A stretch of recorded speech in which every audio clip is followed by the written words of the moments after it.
이 자리에 오신 여러분들을 사랑하고 축복합니다. 오늘은 창세기 19장 23절부터 29절까지의 말씀을 가지고 기도가 낙심이 될 때에 라는 제목으로 은혜를 깨닫고자 합니다. 오늘의 말씀은 소돔과 고모라가 멸망하는 장면을 보도하고 있습니다. 하나님의 천사들이 소돔에 방문을 했습니다. 이때 롯이 천사들을 보고 땅에 엎드려 절하며 그들을 자신의 집으로 영접하고 대접을 합니다. 그런데 문제가 생겼습니다. 소돔성 사람들이 노소를 막론하고 롯의 집을 둘러싸 천사들을 내놔라 라고 협박을 하기 시작합니다. 롯은 그 사람들에게 이런 악을 행하지 말라라고 간청을 합니다. 차라리 내 두 딸을 너희에게 줄 테니 너희들 마음대로 해라 라고 하는 비윤리적 말을 뱉을 정도로 급박했던 것 같습니다. 무리들은 롯의 말을 무시하며 집으로 강제로 들어닥치려고 했습니다. 이때 천사들이 무리들의 눈을 어둡게 하며 상황이 우선은 일단락됩니다. 이윽고 천사들은 롯에게 말합니다. 하나님이 이 성을 심판하실 것이다. 롯, 너는 이 성에서 빠져나와라. 롯과 가족들은 급히 성을 떠나 산으로 대피하려 합니다. 그러나 롯이 생각할 적에 시간이 너무 늦을 것 같다라는 생각이 들었던 것 같습니다. 그런 이유에서 작은 성으로 도망가게 해달라고 요청을 했고 천사들은 승낙을 합니다. 그리하여 롯의 아내를 제외한 롯과 두 딸은 소알성에서 목숨을 건지게 됩니다. 오늘의 본문은 이 이야기 이후 하나님이 본격적으로 해가 돋을 때에 소돔과 고모라 성을 심판하시는 이야기를 보도하고 있습니다.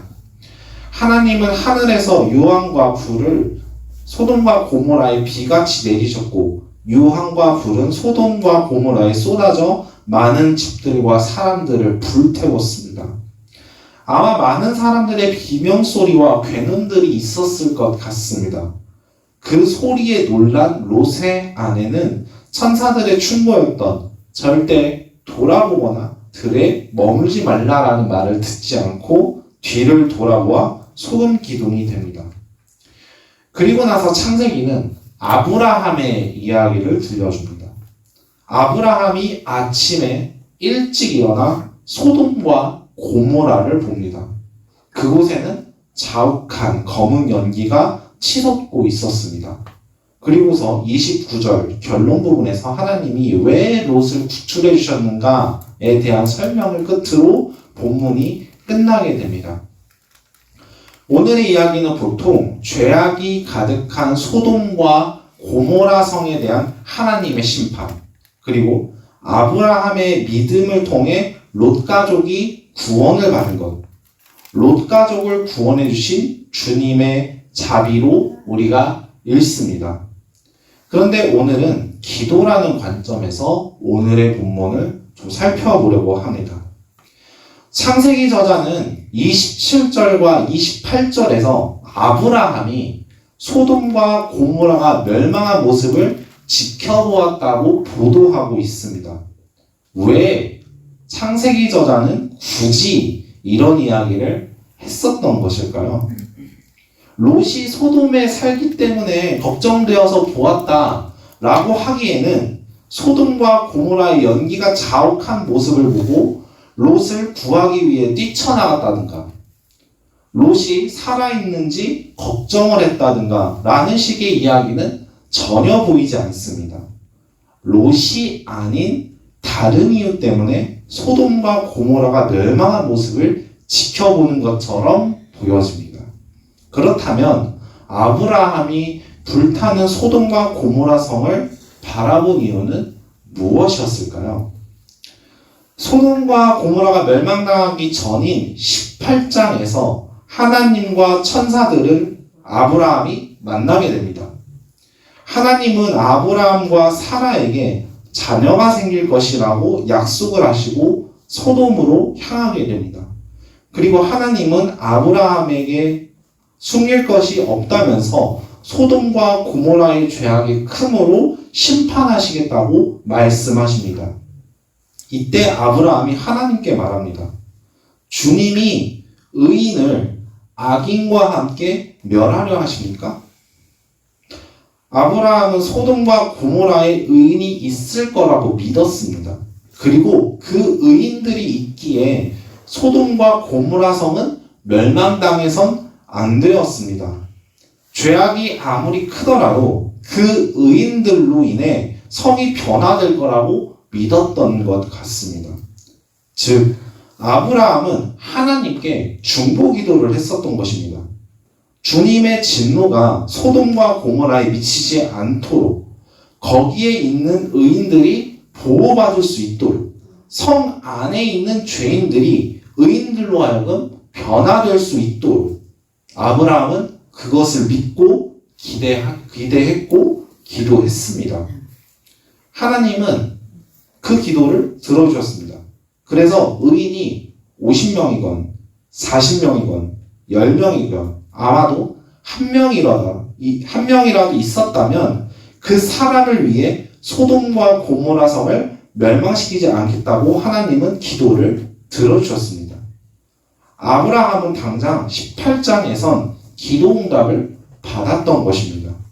그런 상황에서 오늘의 본문 아브라함은 불타오르는 소돔과 고모라 성을 바라보고 있습니다. 아브라함은 어떤 감정이 들었었을까요? 제 이야기를 좀 해보려고 합니다. 제가 신학생 시절 있었던 일입니다. 학교 광장에서 한 목사님이 제 친구에게 삿대질하면서 너 학교에서 흡연하냐? 라고 공개적으로 질책하는 상황이 있었습니다. 그때 제 친구는 목사님이 저 담배 피는 거 보셨어요? 라면서 악을 쓰면서 소리를 질러댔습니다. 그 친구는 억울해하며 눈물을 흘렸습니다. 한 선배님이 그 장면을 동영상으로 촬영해서 SNS에 공유를 했습니다. 저는 그 영상을 보고 울컥했습니다. 그 목사님과 제 친구의 정치 성향이나 학교에서의 활동 성향이 정반대였기 때문에 목사님 측에서 오해를 하시거나 왜곡하셨을 거라고 그때 당시에 생각을 했습니다. 그 친구는 수시합격 때부터 저랑 연락을 하면서 친하게 지냈던 친구였고 믿음이 굉장히 훌륭해서 제가 본받았던 친구였었습니다. 물론 학교 내 정치 성향이나 활동하는 내용들이 자극적이고 분명했던 탓에 살짝 거리가 멀어진 감도 있었지만 그럼에도 제겐 소중한 친구였습니다. 더욱이 그 친구가 신학생인 신분으로서 학교에서 흡연을 하는 모습을 저는 상상할 수가 없었습니다. 그래서 선배님이 SNS에 올리신 영상에 댓글을 달았습니다. 기도할게 친구야. 한마디 적고 그 친구에게 직접 찾아가 손을 붙잡아주면서 기도하겠다고 너무 상처받지 말라고 이야기했습니다. 그 친구는 고맙다면서 감사의 표시를 전했습니다. 그러던 어느 날 다른 한 친구와 대화를 하다가 SNS에 올라왔던 영상 이야기가 나왔습니다. 그 친구가 제게 말했습니다. 성현아, 너 기도하겠다고 댓글 쓴 거 봤는데 혹시 몰라? 저는 왜? 라고 물었습니다. 알고 보니 그 친구가 흡연을 하는 친구였다는 것입니다. 저를 제외한 많은 학생들은 그 친구가 흡연을 하는 사실을 알고 있었던 것 같습니다. 상황을 살펴보니 학교에서 대놓고 흡연을 하다가 그 목사님에게 적발되어서 학교에 징계 처리를 넘겨야 되는데 그 친구가 그것을 무마시키기 위해서 눈물을 흘리면서 영상을 SNS에 게재시켜 감성적으로 상황을 조성하려고 했었다는 것입니다. 그 이야기를 듣고 나니 허망했습니다. 제가 기대를 걸었고 믿어주었고 지지해주었던 그 친구가 저는 결코 아니라고 믿었었습니다. 그런데 아니었던 것입니다. 제가 기도했던 것이 낙심이 되던 그런 순간이었던 것 같습니다. 아마 아브라함이 느낀 감정이 이런 것과 비슷하지 않았을까라는 생각이 듭니다. 자신이 희망을 걸었고 기대를 걸었던 기도 제목, 변할 수 있다고, 살릴 수 있다고, 할 수 있다고 마음을 품고 기도했던 도시가 멸망했습니다. 분명히 도시는 멸망하지 않을 수 있었습니다. 그러나 이루어지지 않았고 비통함과 비참함, 허탈함을 느꼈으리라 생각이 듭니다. 어찌 보면 저런 도시를 위해 나는 무엇을 기대했던 것일까? 자기 비관을 했었을지도 모르겠습니다. 그런데 우리는 여기서 한 걸음 더 나아가서 중요한 메시지를 한 가지 발견할 수 있습니다. 우리의 기도 제목이 어떻든 간에 하나님은 분명히 말씀하신 대로 일하셨다라는 겁니다. 하나님은 소돔과 고모라를 멸망시킬 것이라고 분명히 말씀하셨습니다. 아브라함은 의인이 있다면 멸망시키지 말아달라라고 기도를 했습니다. 만약 소돔과 고모라가 아브라함의 중보 기도를 통해서 의인이 있었고 의인을 통해 도시가 변화되었다면 멸망당하지 않았을 것입니다. 그러나 그러지 못했기 때문에 신실하신 하나님은 하나님이 말씀하신 그대로 행하셨던 것입니다. 그런 이유에서 아마 아브라함은 소돔과 고모라를 향해 기대를 걸었던 자신에 대한 비통함, 허망함을 느끼기도 했었겠지만 한편으로는 말씀대로 그대로 행하신 하나님에 대한 두려움, 경외감을 느꼈을 것입니다. 그렇기 때문에 18장에서 늙은 자신과 사라에게 아이가 태어날 것이라는 말씀도 그대로 행하실 것이라는 믿음이 이때 생겼을지도 모르겠습니다. 사랑하는 성도 여러분, 우리는 주님께 많은 기도와 간구를 하고 있습니다. 우리의 경제적인 문제, 건강의 문제, 관계의 문제, 생업의 문제, 가족의 문제 등 다양한 문제들을 놓고 기도합니다. 그런데 이 기도 제목들이 성취가 되면 좋을 텐데 그 기도가 당장 이루어지지 않아서 혹은 기도와 반대되는 상황을 맞이하게 되어서 내가 비통하거나 허망하거나 절망하는 일이 있었으리라 생각이 듭니다. 기도가 낙심이 될 때가 있었으리라 생각이 듭니다. 오늘의 말씀도 어찌 보면 기도가 이루어지지 않은 절망적이고 비통한 상황으로 생각할 수도 있습니다. 하지만 우리는 말씀하신 대로 그대로 행하시는 하나님을 바라보아야 하겠습니다. 내가 지금 기도하는 제목은 내 기대이고 내 소망이고 내 욕심일 수 있습니다. 내 기도가 그대로 이루어지면 좋겠지만 하나님은 모든 기도를 이루어 주시지는 않습니다. 그 순간 우리는 기도 제목이 이루어지지 않았다라는 비통함과 허망함을 뚫고 기도를 더욱 해야겠습니다. 그리고 이 기도는 말씀하신 대로 그대로 행하시는 하나님을 향해서 더욱 기도해야 하겠습니다. 만약 아브라함이 소돔과 고모라의 멸망을 보고 낙심해서 하나님 왜 기도 제목을 들어주시지 않으셨습니까?